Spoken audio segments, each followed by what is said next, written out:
I still believe that Michaels cannot replace JoAnn, even if they buy all their IP, which they did, even if they start selling big twists, which is what they're rumored to do, along with some of the other brands that JoAnn carry. And you know what else? I also think that the big five dying, big five patterns dying, could open up another opportunity. And later on in this video, I'm going to talk about how I want to address and meet this moment for this opportunity, starting right here on this channel, as well as just out in the world. So, why don't we stitch together? You see that, ladies and gentlemen, and babies? This is my crochet wedding capelet. Yes, if you saw my shorts, the capelet one. And so I am putting the final finishing touches on that capelet. And so while I'm doing that, we can talk about everything that has gone on in the sewing world this week. Now, like others, I was busy over the weekend. It is World Pride here in DC. And now I might have missed the parade and I might have missed the big street festival, but the thing about World Pride is what they did was they paid every group that normally does some kind of pride thing to do their events it from around the middle of May into June. So it's you know me, I'm 365 Pride. I got this shirt on. This actually came from H&M. This is one of the Chris Pattern based shirts. And of course, you will meet my lovely now wife, Chris Pattern Bay. And oh, yeah, that's right. You probably, if you're a regular watcher of this channel, that's probably news to you as well. Anyway, you're here for the tea about the big five patterns. Apparently, according to Sewing Report Live, which of course, as always, when I quote her page, I'll link to her in the description box. Apparently, they have been sold for $1. So after I record this, I'm going to watch that. But I wanted to react from my perspective. And I wanted to let y'all know, and I wanted to talk more about what it will mean for me to step in here despite all the odds, despite the tariffs, despite my identity markers, despite me, I know how to make fancy things with crochet, but can I run a store even though I have one? Even though it's linked to the bottom, my little crochet guide. Can I do all of that? And I spend a lot of time in this bed. Like, do I have anything to offer? Do I have anything to say about this? All right. So let's start with the stores that exist. So there's a card up here. About a few months ago now, I said one of my most popular videos on this channel is that I'd spelled out reasons that Michaels cannot replace JoAnn. Now, I have been in some Michaels recently that have expanded their fabric sections. It is expanded. There are notions. There are more notions than I've ever seen. Also, Singer has, of course, brought back solid heavy duty sewing machines. So it's not like you can't go into these big box stores and get a decent sewing machine. I've even seen sergers now. So they're listening to us. They're listening to these videos. They're reading your comments. They're searching and they're getting that feedback. So all of us who are in this position where we make YouTube videos, that is working. That is working for the betterment of our industry. Even if you're panicking right now, especially those of you who are in the sewing world. Now, as a yarn person, I have noticed that at least in my local Michaels, that the ones that have a lot more fabric, that right now, currently, the yarn has been reduced in favor of the fabric. But I'm hoping that this means there's more to come. Once again, Sewing Report Live had a really good video about, how Michael's board changing, some of these things could be advantageous. But you know what I'm doing? In the interim, while I get my Shopify where I want it to be, I am supporting my local yarn stores. Uh, the day I'm recording this, June 9th of 2025, the day before, I spent some time with some fellow crafty queers. We just sat out in the street. It was Alexandra's Making Public Day. Generally, Stitching Public Day is on, I believe it's the second Saturday of June. Well, in DC, second Saturday is always Pride. And it was the 50th anniversary of Pride on top of being World Pride. So, of course, We here in this region, we were busy, and yet we still made time. And that store was open, and I got a brand new hook, and this hook I've never seen a type of hook like this ever, and I thought I had packed that hook anyway. I'll show you the hook in another video. And also stay tuned if you're looking for beginner's advice, because I'm coming out with a series on beginner's advice. And I will talk through hooks. I will talk about finding the perfect hook for you. And that's the one thing that local yarn stores are better about. Same thing with local sew shops. Now, why I'm jumping in and doing the store thing is that there's some folks that need somebody that looks like me, that's in a relationship like me, that looks like my wife, the Chris Pattern Bay. The representation is there. We're easing into it. Because honestly, a lot of these big box stores, as we saw, they went hard and fast, got hooked up with private equity, started selling junk nobody asked for. Hello, we didn't need all those little Christmas toys. Those little blankets that you saw on my very last trip to JoAnn in Columbia, Maryland, those are so cute. They really were. But who needed them? Especially my amigurumi people. Y'all could make them. We as crocheters could make the blanket and the toy and do it within, depending on your hand speeds, maybe about a month, 2 months time, sitting here watching YouTube videos like this. We didn't necessarily need certain things like that. My sewers. Um, Many of you had already moved on to stores like the one I spotlighted, G Street Fabrics. Of course, I've linked directly to that video, and many of you have been finding that video over the past few days because, yeah, here we are. You're looking for a replacement. JoAnn is zilch. They are gone. They are closed. And the only thing that is left of them is their name, which apparently has been absorbed into Michael's. And depending on what the state of your Michael's look like, that's a good or bad thing. So let us now talk about the design group patterns, aka the big four, the big five, because of course they added Nomi.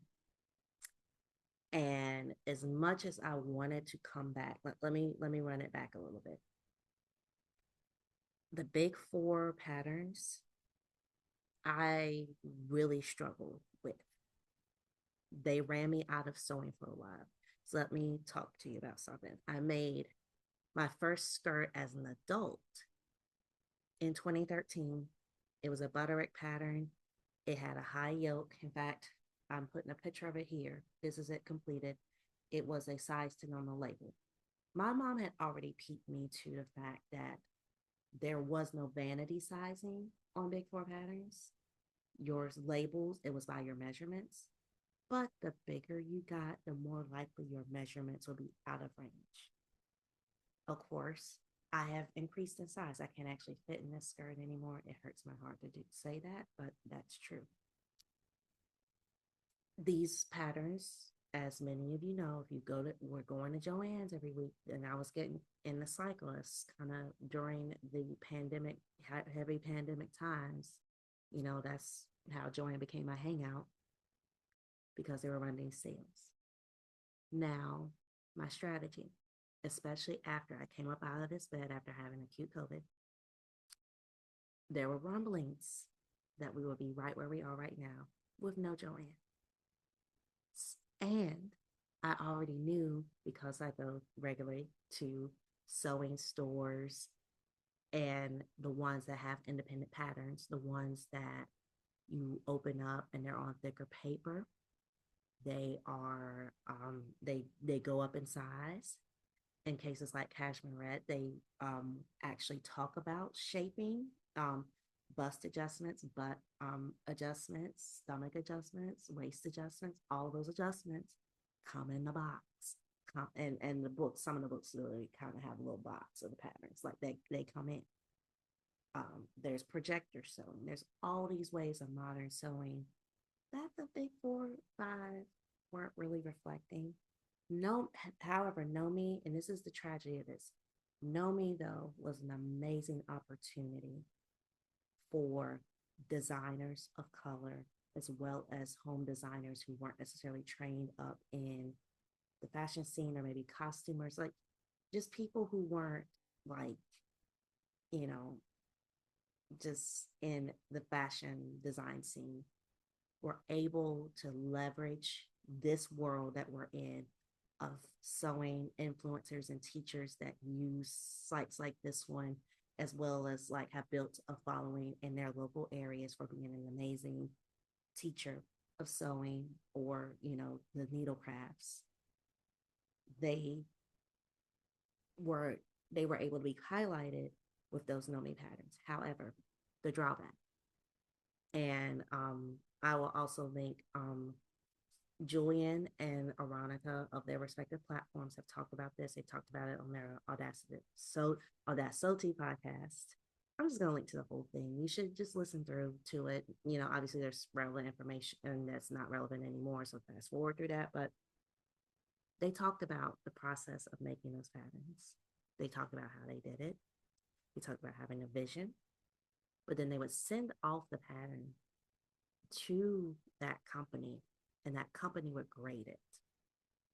So even though, of course, they have a vision and a mission to be more expansive, specifically for menswear and plus sizes, but company can only do but so much. And we were all of us who were tracking what the design group was doing, we're starting to notice like monotony. Even with Mimi and Norris, like, we were starting to see monotony, and not to say that they're monotonous, like their patterns are naturally monotonous. That visibility has changed the look of sewing. So many of us, especially those of us who are Black and other folks of color, are back in the sewing because we can see ourselves reflected on those pattern envelopes. And missing that and not having JoAnn's in certain communities, even though they were limited in the communities they were in, that is going to be a huge loss. However, that is why I do want to step in and try to fill that gap. Now, I can't obviously do it by myself. I can't do it overnight. I can't just stand up a whole entire fabric store, a whole entire crochet store, a whole entire knitting store and have all the equipment. But I'm putting a vision forth. And I want to challenge those of you who have been thinking about it, do it. Especially if you've been losing people. What I've seen young people do on TikTok, and not to say that I'm super old, but I would say our Gen Z and Alphas who are native to TikTok, they have been able to make a way. Those of us who are millennials and Gen X who have found more comfort here on YouTube and other slower networks, or of course the meta apps, we've made a way, we've made a difference. Modern sewing, modern crochet, modern knitting is here to stay. I think about when I go to Fiber Space and Sweet Pea here and Looped here in the DC area, the energy that's there is different. As you well know, we've had some famous folks, famous politicos come to the store, and many of them actually do the craft. So that's not going to go away. Yeah, it's going to be harder. And many of us who have been tracking this and watching this have talked about this. But I do see an opportunity. I see huge opportunities in like whatever Michaels can't do, absorbing JoAnn for our local stores to step in, and they're smaller, and some of the yarn brands that are at these smaller stores, they're comparable in price, and you get more.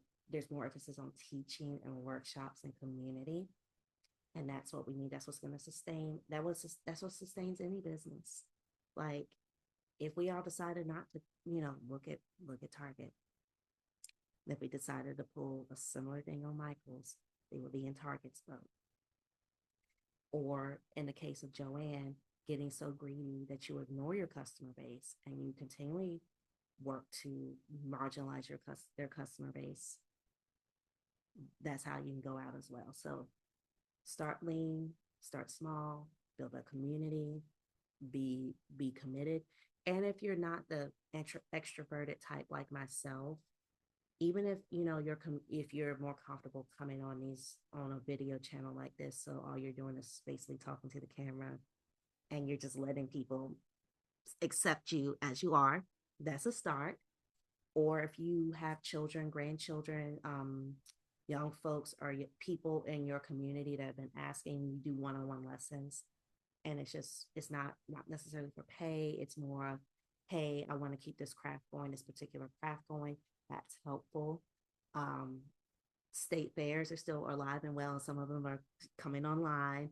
And in the case of DC, they've added like knitwear and crochet as categories within the last couple of years. And entering those contests that gives you a chance to challenge.